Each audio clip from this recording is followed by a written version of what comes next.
jenoside yakorewe abatutsi yashyizwe mu bikorwa na leta yayiteguye imyaka myinshi, haba leta yari iyobowe na Juvenal Habyarimana ndetse na leta y'isi y'abatabazi iyobowe na Theodore Sindikubwabo nka perezida na minisitiri w'intebe Jean Kambanda.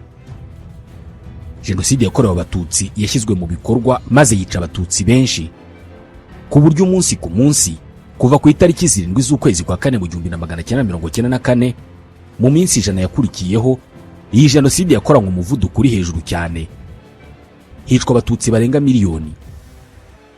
Ku itariki ya 11 y'ukwezi kwa 4 mu 1994 jenoside yakorewe abatutsi yakomeje gushyirwa mu bikorwa mu gihugu hose mu ntego yo gutsemba abatutsi bagashiraho burundu ntihasigare n'uwo kubara inkuru, ndetse kuri uwo munsi habayeho bumwe mu bwicanyi bwakorewe abatutsi mu zahoze ari perefegitura za Kigali y'umujyi, Byumba, Cyangugu na Kibungo. Ku itariki ya 11 y'ukwezi kwa 4 mu 1994 ingabo z'Ababiligi zabarizwaga mu ngabo z'umuryango w'abibumbye mu Rwanda MINUAR zataye impunzi z'abatutsi muri Eto Kicukiro, bicirwa i Nyanza ya Kicukiro. Ubundi aha muri Eto hari mu kigo cy'ishuri ry'imyuga rya Kigali ryari ishuri ry'abapadiri b'abasereziyani. Kuva mu 1963 abatutsi babahungiragaho bakabafasha. Aha rero hari hazitije imikwege yarasiwemo abatutsi benshi. Ibi byabaye kuva abatutsi bageze muri icyo kigo ku itariki ya 8 y'ukwezi kwa 4 kugera ku ya 11 y'ukwezi kwa 4 bajyanwa kwicirwa i Nyanza ya Kicukiro. Mu 1994 muri Eto hari ingabo za MINUAR zari mu butumwa bw'amahoro, ibyatumye abatutsi bahungira ari benshi bizeye kurindwa n'ingabo zifite intwaro. MINUAR imaze kubasiga mu menyo y'intera hamwe n'abasirikare biteguye guhita babica, ku itariki ya 11 y'ukwezi kwa 4 Colonel Rusatira Leonidas yazanye abasirikare benshi batangira abatutsi bashakaga guhungira kuri CND aho ingabo za FPR zari zikambitse. Ubu ni ku ngoro y'inteko ishinga amategeko ndetse no kuri stade Amahoro i Remera. Barabafashe barabashorera bagenda babicira mu nzira kuva kuri Sonatube kugera i Nyanza ya Kicukiro aho babatereye amagrenade. Ubundi intera hamwe zikajya mu mirambo zitema abatashize mu mwuka ndetse no kubacuza. Ingabo z'Ababiligi zatereranya abatutsi muri Eto zari ziyobowe na Lieutenant Luc Lemaire, yari akuriwe na Lieutenant Colonel de Weze wayoboraga ingabo z'Ububirigi mu mujyi wa Kigali. Bose bari bayobowe na Colonel Luc Marchal ari nawe wari wungirije General Romeo Dallaire ku buyobozi bw'ingabo za MINUAR. Aba rero nibo bakwiye kubazwa mbere y'abandi yicwa ry'abatutsi bari bahungiye muri Eto. Ntabwo amateka azigera yibagirwa na rimwe ko abatutsi bari muri Eto batereranywe n'ingabo z'umuryango w'abibumbye zagombaga kubarinda. Aba batutsi batereranywe bakicwa bashyinguye mu rwibutso rwa Nyanza ya Kicukiro. Uru rwibutso ubwarwo ni ikimenyetso ntagereranywa kandi gishinze mu isi kigaragaza ubugwari ntagereranywa bw'umuryango w'abibumbye muri jenoside yakorewe abatutsi, aho wananiwe kugira icyo ukora maze abatutsi basaga miliyoni bari barimo abasaza, abakuru n'abato kugeza no ku mpinja bagatsembwa, uyu muryango n'ibihugu biwugize barebera. Uretse kandi abatutsi biciwe i Nyanza ya Kicukiro, kuri uwo munsi wa tariki ya 11 y'ukwezi kwa 4 habayeho ubwicanyi bwakorewe abatutsi muri kiliziya ya Paruwase Gatolika ya Kiziguro muri komine Murambi. Ahi Murambi kuva ku itariki ya 7 y'ukwezi kwa 4 kugera ku ya 10 abatutsi batangiye guhunga hirya no hino bahungira kuri kiliziya Ikiziguro.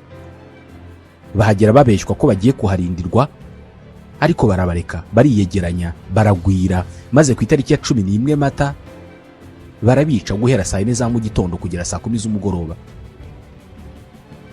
Bishwe n'intera hamwe zoherejwe n'uwahoze ari burugumestre Gatete Jean Baptiste afatanije na Rwabukombe Onesphore wari burugumestre wa Muvumba, Mwange Jean de Dieu, Sibomana Martin wari assistant burugumestre wa Murambi, Nkunda Bazungu Augustin wari umucuruzi, Niyonzima Deogratias wari brigadier wa komine, Munyakazi wari umupolisi wa komine, Mbuguje Jean Damascene wari umucuruzi, Muganga Manase, Mirasano Emmanuel, Biramahire Kaguru, Karekezi Augustin, Munyabuhoro Pierre Claver,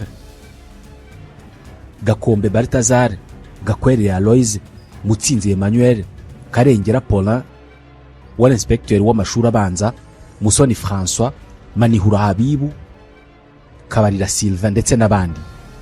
Aba bicanyi bari bahagarikiwe n'abasirikare baturutse igabiro bazanywe n'umusirikare mukuru witwaga Major Nkundiye Leonard, woza ari umukuru w'abasirikare barindaga Perezida Habyarimana. Abatutsi biciwe mu gikari cya Paroisse hafi y'amatanke y'amazi, mu mizabibu yaho, kwa muganga, mu nturuso hafi y'ishusho ya Bikira Mariya ndetse n'ahandi inyuma y'urukuta. Icyo gihe hari agashyamba. Abicwaga batabwaga mu cyobo cya metero 60 z'ubujyakuzimu kiri munsi y'amashuri abanza. Abantu babajugunyaga mu mwobo bamwe bakiri bazima. Uvugwa cyane wari ku rwobo yica ni Rwamakuba Emmanuel wari muganga, Sekamana na Fidel Karangwa bitaga Gasongo hamwe n'impunzi zaturutse Kiyombe. Nanone kandi uwo munsi ku itariki ya 11 y'ukwezi kwa kane mu 1994 abatutsi bahungiye kuri ADPR Shagasha Icyangugu bose barishwe. Ubundi ADPR Shagasha rwari urusengero rw'abarokore kandi rwasengeragamo abakristu benshi harimo n'abatutsi benshi, akaba ari nayo mpamvu abatutsi bahahungiye. Abatutsi bahahungiye bari abana n'abagore kuko abagabo iyo bahagera bari kwicwa. Muri urusengero hahungiyemo abagore n'abana bagera kuri 60, bakaba baratangiye kuhahungira guhera ku itariki ya 11 y'ukwezi kwa kane abatutsi batangiye kwicwa no gutwikirwa amazu. Muri urusengero nubwo hahungiyemo abagore n'abana, ariko interahamwe zazaga kurobanuramo abana b'abahungu bakabica. Kugira ngo baticwa, abana b'abahungu bambikwaga amakanzu, interahamwe zaza zikagira ngo ni abakobwa. Ikindi gikorwa kirenzeho nuko abagabo bakurwaga muri segiteri ya Shagasha, Munyove na Rwahi bose bazanwaga kwicirwa kuri ADPR ya Shagasha.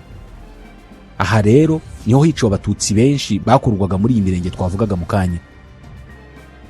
Uwo munsi kandi abatutsi biciwe Isave mu cyahoze ari komine Gisuma, segiteri ya Ruharambuga, serere ya Gihinga, ni muri prefecture ya Cyangugu. Uyu munsi ni mu karere ka Nyamasheke, ni mu murenge wa Ruharambuga mu kagari ka Save.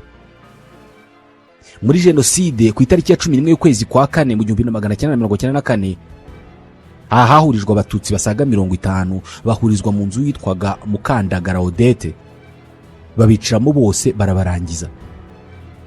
Kugira ngo babice habanje kuba umukwabu wo kubagota mu kagari kabo, bakabahuriza muri iyo nzu bakabona kubica. Nanone mu cyahoze ari segiteri Nyamuhunga, serire Kimpundu, naho hiciwe abatutsi basaga 1000. Bari bakusanyijwe n'intera hamwe zaho zari zatangiye gukubita abantu no kubatoteza bikabije. Abatutsi baho bahisemo guhungira kuri segiteri ya Nyamuhunga, ariko akaba ari nabwo buryo intera hamwe zari zateguye kugira ngo zibashe kubica zibarangize. Barahungiye kuva ku itariki ya 9 y'ukwezi kwa kane nimugoroba. Bamaze kuba benshi ku itariki ya 11 y'ukwezi kwa kane ku manywa, nibwo babagose barabica. Bishwe n'intera hamwe zari zaturutse mu maserire yegereye segiteri ndetse n'abapolisi ba komine. Intera hamwe zari ziyobowe na conseiller wa segiteri ndetse na Rujigo François n'abapolisi ba komine bari baje bababeshya ko baje kubarinda, naho hari kubagota kugira ngo batazahungira ahandi bigamije kubicira hamwe ari benshi. Uwo munsi kandi abatutsi biciwe kuri Paroisse ya Hanika. Uyu munsi iyi Paroisse ya Hanika iherereye mu karere ka Nyamasheke mu murenge wa Macuba. Aha mu mbuga yo kuri Paroisse haguye abatutsi basaga 15,000 bari bahahungiye. Biciwe mu nzu z'abapadiri, mu kigo nderabuzima no muri centre nutritionnel. Aya mazu yose na ya Paroisse ya Hanika. Interahamwe zabishe ni Alphonse Bahimbaga Rasta, mwene pasteur, uyu nguyu yari umusirikare. Uyu niwe wakoresheje grenade zisha abatutsi. Harimo Ngoboka Xavier, Gasheme mwene Basabose. Izindi nterahamwe ni Hatunguramye Joseph, Hanyurwa Valence, Nkerabahizi Oscar, Michel Bahimaya, Mukono wari umucuruzi mu Kirambo, akaba ari nawe waguriraga inzoga interahamwe ngo zice zifite morale. Abatutsi bo muri komine yitwaga Gatare batangiye guhungira kuri Paroisse ya Hanika kuva ku matariki ya 8 n'iya 9 mu kwezi kwa kane mu 1994, kubera ko babonaga abahutu baho batangiye kwirema mu dutsiko bavuga ko abatutsi babiciye umubyeyi wabo ariwe perezida Habyarimana.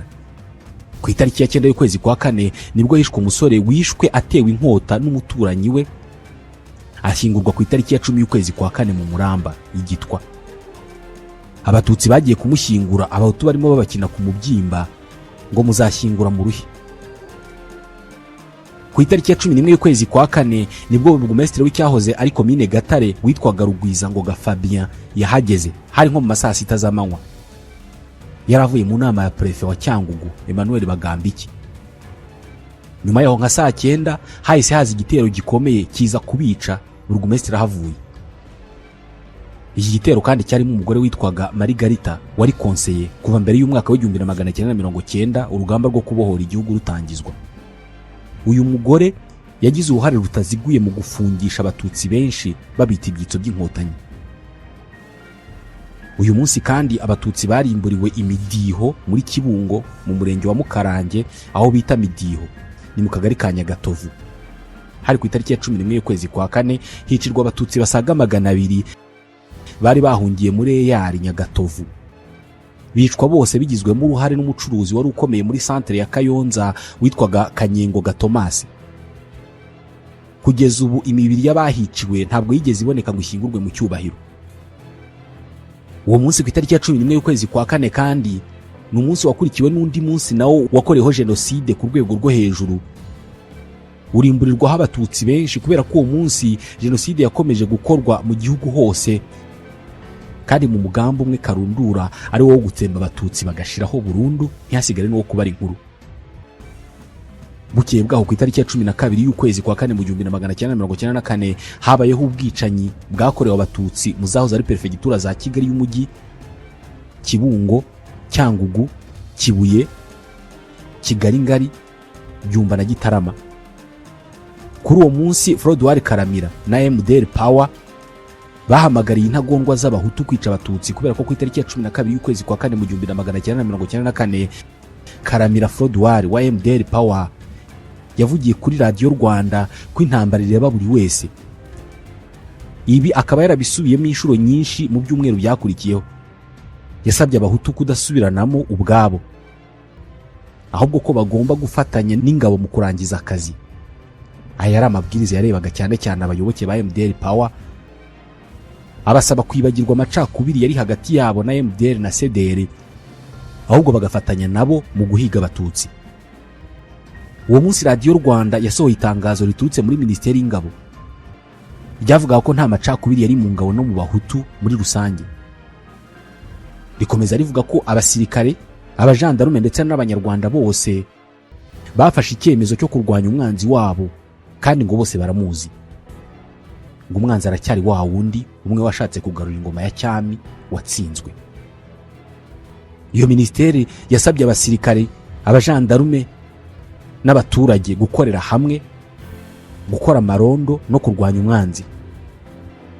Uwo munsi guverinoma y'abicanyi y'isi y'abatabazi yavuye i Kigali ijya gukorera Igitarama, ihuza ibikorwa inashishikariza kurimbura abatutsi muri perefegitura zose z'igihugu.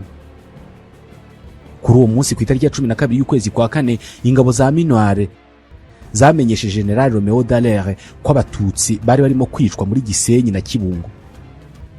General Dallaire ubwe abigarukaho yivugiye ko uwo munsi muri Kigali imirambo myinshi yapakirwaga n'abanyururu mu bimodoka bisanzwe bikoreshwa mu mihanda bikajya kuyijugunya mu bisimu byari byaracukuwe na za Caterpillar. Ibi bimodoka n'ibimashini byari bya serivisi ya Minisiteri y'Imirimo ya Leta bitaga Pont et Chaussée, yayoborwaga na Ntirivamunda Alphonse wari umukwe wa Perezida Habyarimana. Uyu Ntirivamunda yahungiye mu Bufaransa ari naho yaguye mu kwezi kwa 11 mu mwaka wa 2020. Uwo munsi kandi ku itariki ya 12 y'ukwezi kwa kane umunyamabanga mukuru w'umuryango w'abibumbye Boutros Ghali yavuze ko Minuare igomba kuva mu Rwanda. Ibyo byabaye igihe we na Minisitiri w'Ububanyi n'Amahanga w'Ububiligi Willy Claes bari Bonn mu Budage. Nibwo Willy Claes yabwiye Boutros Ghali ko Minuare nta kimaze mu Rwanda, ko Minuare yari mu kaga, ko mu Rwanda ababiligi bafitiye urwango. Atanga itekerezo ko Minuare yavanwa mu Rwanda, Boutros Ghali amusubiza ko nawe ashyigikiye icyo gitekerezo kandi kugeza uwo munsi umuryango w'abibumbye wari waranze kongerera ububasha Minuar nubwo Dallaire atahonye kubisaba. Igihe cya jenoside Boutros Ghali yari mu ngendo i Burayi, arazikomeza atitaye ku ntabaza za Minuar zavuga ko mu Rwanda abantu batagira ingano bishwe guhera ku itariki ya 7 y'ukwezi kwa 4. Uwo munsi kandi abatutsi barishwe i Mukarange mu murenge wa Kayonza.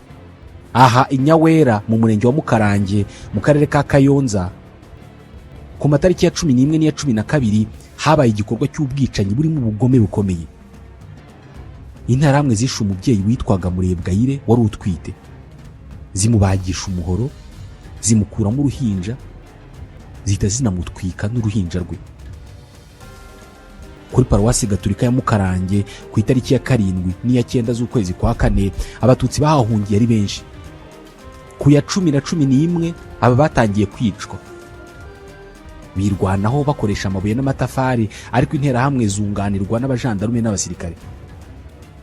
Ku ya 12 y'ukwezi kwa 4 mu 1994 hazanywe urutonde rw'abagombaga kwicwa, bategeka batarapfa gusohoka mu kiliziya babizeza ko ntacyo bakibaye. Aba rero bageraga imbere ya paruwase, interahamwe zigahita zibatema. Padiri mukuru Joseph Gatare wanayoboraga ishuri ryisumbuye rya Mukarange yari umututsi, yarishwe. Wari umwungirije Padiri Munyaneza Jean Bosco w'umuhutu yaritambitse yanga ko abatutsi bari bamuhungiyeho bicwa, interahamwe zihita zimwica. Interahamwe zishe abatutsi i Mukarange zari zigizwe n'ibyiciro byose birimo abategetsi, abakozi ba leta n'abacuruzi ba Kayonza. Zari zirimo Senkware Celestin wari burugumestre, Kanyangoga Thomas wari umucuruzi, Ngabonzima Augustin wari diplomate akaba yari mu kiruhuko cy'izabukuru wari warakomotse ikinyamakara muri Gikongoro, ndetse n'umuhungu we Ngabonzima Jean Claude wari umwarimu, Lieutenant Gendarme Twahirwa, Sergent Sengiyumva Edouard, Kayisabe Kome wahoze ari umugenzuzi w'amashuri abanza, Nsabimana alias Kiyoni wari umugenzuzi w'amashuri abanza, Simpari Kubwabo alias Simba wigeze nawe kuba umugenzuzi w'amashuri, Mutaganzwa wari umucuruzi, Gashumba Samson wari konseye wa Mukarange, Kanyogote Nsabimana wari konseye wa Nyagatovu, Budasingwa wari umuyobozi wa Serayi Mukarange, Tuyishime Joseph wari umwarimu muri Serayi Mukarange, Mugenzi wayoboye Serayi Mukarange, Gahigi Samuel wari umwarimu, Gafaranga wari umwarimu, Kanyanzira wari umucuruzi, Rwabagabo wari brigadier wa komine, Rwayihuku wahoze ari umusirikare, Ndakaza Inyase, Migabo wari umwarimu, ndetse n'abandi batandukanye. Uwo munsi ubwicanyi bwahitanye abatutsi benshi bari bahungiye mu murenge wa Nyabitekeri. Ahangaha muri Nyabitekeri haguye abatutsi benshi, hakaba hari ahahoze hubatse segiteri ya Mukoma. Abatutsi baho bishwe ku itariki ya 12 y'ukwezi kwa 4 babakuye mu ngo iwabo, aho babatumiye mu nama y'iswi y'umutekano yari tumiwemo abagabo bose. Abagabo barahagurutse mu gitondo nka 2:00 basaba abagore n'abana ko baba bagiye ku rusengero rw'Abadivantiste b'umunsi wa 7. Aho niho guhera ku itariki ya 10 y'ukwezi kwa 4 mu 1994 buri joro imiryango yose yahuriraga kugira ngo icungirwe umutekano. Abagabo bakarara bicaye bareba ko hari igitero cyaza bagahangana nacyo. Bageze aho bari batumiwe mu nama basanga nta nama ihari, ahubwo hari interahamwe zifite intwaro gakondo ziteguye kubica. Konseye witwaga Kanyarurembo Joseph yahise abasaba kujya mu nzu ya segiteri yari ishaje babafungiranamo, hanyuma bamenamo essence yanga kwaka. Konseye Kanyamurembo asaba witwa Torero Theodore wabaye umusirikare gufata grenade agateramo. Yateyemo grenade 2, umututsi wese ushatse gusohoka bakamwica. Uwo munsi kandi abatutsi batagira ingano biciwe kwa Karemera Karaveri i Mukoma, ni muri Nyabitekeri Nyamasheke. Aha mu rugo rwa Karemera Karaveri ni mu murenge wa Nyabitekeri mu karere ka Nyamasheke, hahoze ari muri segiteri ya Mukoma. Muri urwo rugo hahungiye abatutsi benshi, bicwa n'igitero cy'abicanyi b'umutwe wa Pima hari ku itariki ya 12 y'ukwezi kwa kane gihita gikomeza kijya kwica ku badivantiste. Kuri uwo munsi kandi ubwicanyi bwakorewe abatutsi kuri Ngoma muri segiteri Bushekeri i Nyamasheke. Ahangaha ni ku muhanda munini uva yitwa ku Kinini ugana ku kigo cy'amashuri abanza cya Ngoma mu murenge wa Bushekeri mu karere ka Nyamasheke. Muri jenoside yose hari bariyeri n'ikirombe kirekire gifite hejuru ya metero 15. Abatutsi bo muri iyi segiteri ubu ni mu kagari ka Nyarusange bose barakusanywaga bakajyanwa kwicirwa ku Mugina nyuma y'uko perefe Bagambiki Emmanuel azengurutse Cyangugu asaba abahutu gutangira kwica. Ku itariki 12 y'ukwezi kwa kane mu 1994 kugeza ku itariki ya 18 y'ukwezi kwa kane aba nibwo bishwe. Abatutsi bahiciwe nabo muri segiteri ya Ngoma cyane cyane muri serire ya Keshero kubera ko ariyo yari ituwe n'abatutsi benshi. Baragoswe barabazamura, ugeze kuri bariyeri wese agahita yicwa. Interahamwe zabishe zarimo abitwa Mazera, Ndayishimiye Emmanuel, Bazambanza ndetse n'abandi. Aba batutsi bishwe urw'agashinyaguro kubera ko abagabo benshi babanje kubakata ubugabo bakabatema amaboko ndetse bamwe muri bo babanje kubakuramo amaso. Abagore bakabanza kubasambanya, abana b'impinja bakabambura ba nyina bakabajugunya muri cya kirombe ari bazima. Habaga ari imiborogo n'amarira y'abana bajugunywaga muri cya cyobo ari bazima. Uwo munsi kandi Burugumestre Frere Abel yarimbuye abatutsi bo muri komine ya Rwamatamu mu murenge wa Gihombo muri Kibuye. Mu mwaka wa 1994 komine Rwamatamu yayoborwaga na Burugumestre Frere Abel. Kuva ku itariki ya 12 y'ukwezi kwa kane mu 1994 habaye inama kuri komine ya Rwamatamu yatangiye nka saa 4 z'amanywa isozwa nka saa 7:20. Yari yitabiriwe na ba konseye, abakozi ba komine ariko b'abahutu, abacuruzi bari bakomeye b'abahutu ndetse n'interahamwe. Irangiye nibwo ba konseye baciye mu mpunzi bazibwira ko amahoro yagarutse, abatutsi ko bakwisubirira mu ngo zabo. Ariko nyuma yaho gato abatutsi bari bahungiye kuri paruwase ya Kibingo batangiye kwicwa, ndetse hari n'imodoka yuzuye abasirikare yaje irimo n'interahamwe zihita ziza kuri komine. Zari ziyobowe na Ruzindana Obed wari umucuruzi ukomeye ku Mugomero wabanje guca urusinga rwa telefoni yabaga kuri komine ya Rwamatamu kugira ngo abatutsi batabasha gutabaza bene wabo bakabatabara cyangwa se bakabibwira abanyamahanga bikamenyekana. Nibwo hatangiye kumvikana amasasu menshi. Uwo munsi ku itariki ya 12 kandi hishwe abana benshi ndetse n'abagore bari bahungiye mu rusengero barakomeza baza no kuri komine. Uwo munsi hishwe abatutsi barenga 250. Obedi Ruzindana yahamwe n'icyaha cya jenoside akatirwa igifungo cy'imyaka 25.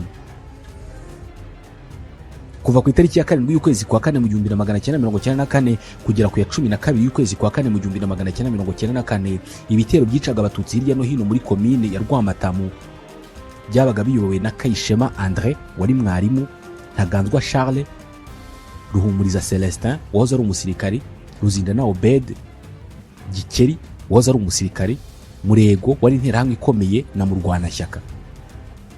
Ariko ku itariki ya 12 y'ukwezi kwa kane hiyongereyeho izindi nterahamwe zari zikomeye cyane zirimo Kibati, Jean Paul, Nsonera Christophe wari warahoze ari umusirikare na Bimenyimana Aloise hamwe n'abandi benshi.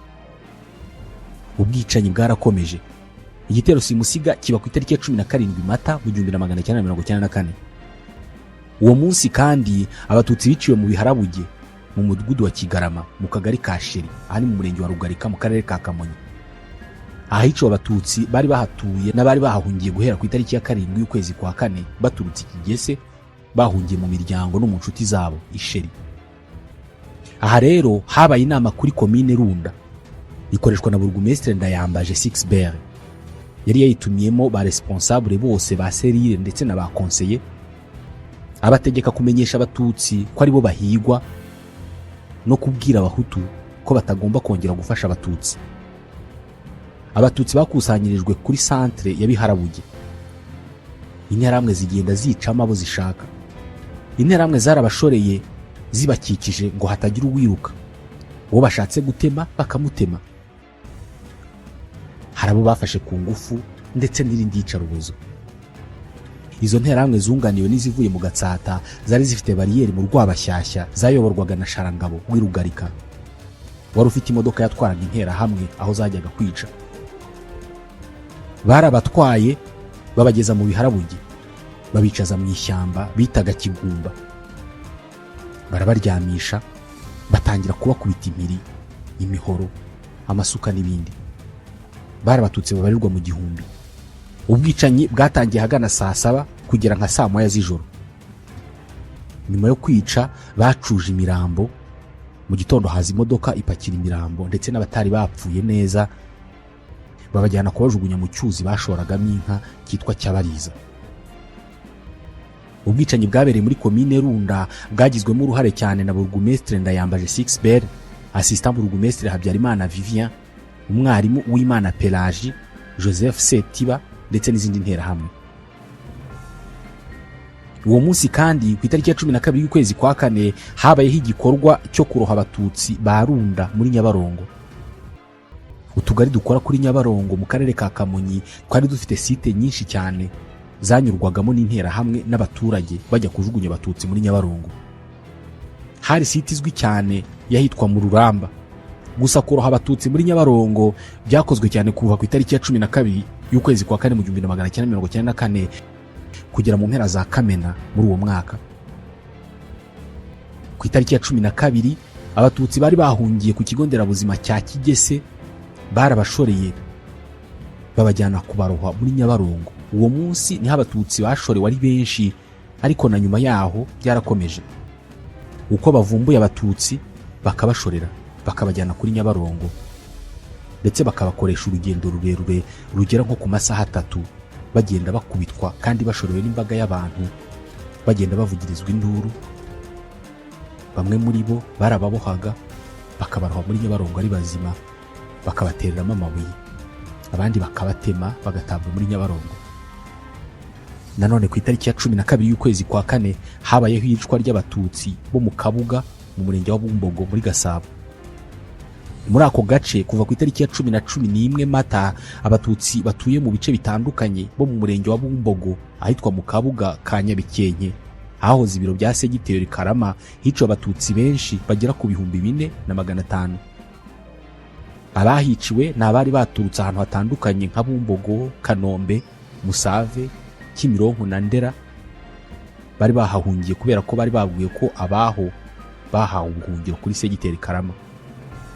Abenshi batangiye kuhagera kuva ku itariki ya 10 na 11. Bigeze ku itariki ya 12 y'ukwezi kwa kane haje abatutsi igishaka n'abandi bankuzuzu. Umujandarume witwa Emmanuel azana za grenade azihetse kuri moto, haza n'imodoka yitwa Tadeyo wari interahamwe kabuhariwe yazanye imihoro.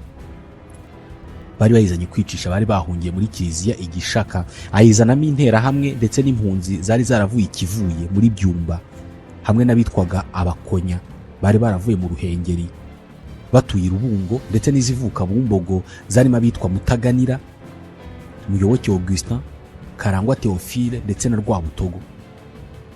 Aba nibo bisha abo batutsi guhera ku mugoroba ku itariki ya 12 bagera mu gitondo cyo ku itariki ya 13 babarangije.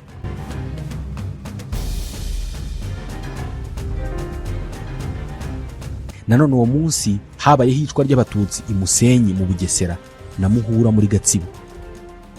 I Musenyi mu Bugesera Perezida Habyarimana akimara gupfa abatutsi batangiye gusenyerwa. Wari responsable wa Serire Kagusa witwaga Karangwa yabwiye abatutsi ko umututsi utari buhungiriwe bakamwica ntawe umubaza. Mu rugo rwe haje abatutsi barenga 500. Karangwa yateguye gahunda y'uko bagomba kwica abatutsi bari bahungiye, atumaho igitero kirabica. Abatutsi bake bari basigaye Kagusa batangira guhungira Nyamata, ariko abenshi bicirwa mu nzira batahageze. Muri uru rugo rwa Karangwa hashyizwe ikimenyetso cya jenoside. Mu murenge wa Remera mu kagari ka Rwarenga ahari muri komine Muhura yayoborwaga n'uwitwa Ndayishimiye, kuva ku itariki ya 7 kwa kane mu 1994 kugera ku ya 12 hiciwe abatutsi bamenyekanye 252, bakaba bashyinguwe mu rwibutso ruhari mu buryo bw'ujicarubozo rihambaye n'umubabaro ntagereranywa. Abatutsi batagira ingano bo mu duce dutandukanye tw'u Rwanda nk'uko twatuvuze barishwe kandi bicwa nabi, bapfana agahinda, bapfa nta kirengera kubera ko leta yakabarinze niyo yabamaze.